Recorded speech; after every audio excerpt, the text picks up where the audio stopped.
Welcome to Mishnah Bet. In Mishnah Aleph, we learned about how there were four different types of Rosh Hashanah. In Mishnah Bet, we're going to learn about four different times of the year that Hashem judges us. The Mishnah says, B'arba'a parakim ha'olam nidon. There are four times during the year that Hashem judges us. Ultimately, all of Hashem's judgment is for us. However, the Mishnah tells us that there are different things that get judged at different times of the year. The first example is by Pesach al Tvua. The Mishnah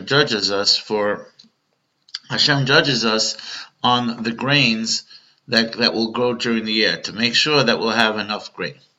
The Gemara tells us that the symbol of that is what we call the Korban HaOmer. The Korban HaOmer, which was brought on the second day of Pesach in the time of the Beit HaMikdash, which allowed you to eat from the new grain that grew that year. The halacha is that you're not allowed to eat from anything that grows from during the winter or really during the new planting season from the summer onwards that grew that year until the second day of Pesach. That was known as Chadash. On the second day of Pesach, when they brought the Korban HaOmer, you were now allowed to eat from the new grain. The symbol of that idea, the Gemara tells us, that Hashem said, if you bring this Korban, I will give you a special bracha in the grain and make sure that there'll be enough grain that will last for the entire year and there'll be an abundance of food. The second example that the Mishnah tells us is Ba'atzeres al Perot Sa'ilan, that on Atzeres, on Shavuos, the fruits of the tree are being judged. Like on Pesach, there was a special mitzvah on Shavuot, which was known as Bikurim, that when your grain or really anything that had to do with the Shivat HaMinim grew during that year, you had to make a special marking on the tree, as we see the fruit in the picture, and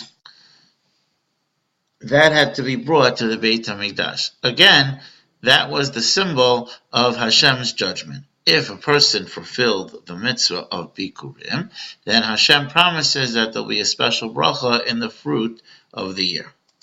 The third time during the year that Hashem judges us was on Rosh Hashanah.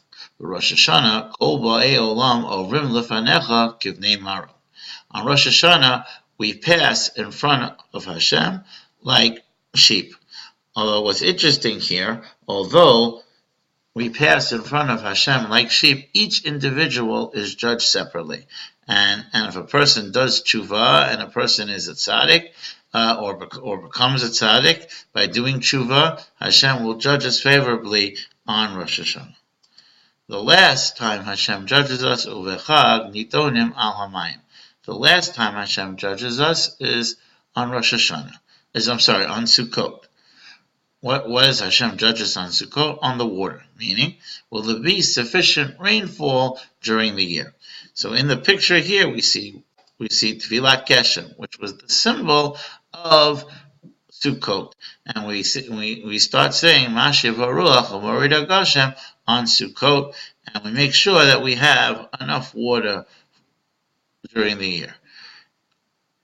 If we are Zocha, Hashem will give us blessing in all aspects of the year. In the grain, which is symbolic of the Korban HaOmer, and the fruit, which is symbolic of the mitzvah of Bikurim, on Rosh Hashanah, which is symbolic in us doing tshuva, and on Sukkot, which is on the waters, which is symbolic in Tfilat Geshem, as well as the pouring of the water on the Mizbeach, known as the mitzvah of Nitzuch HaMayim.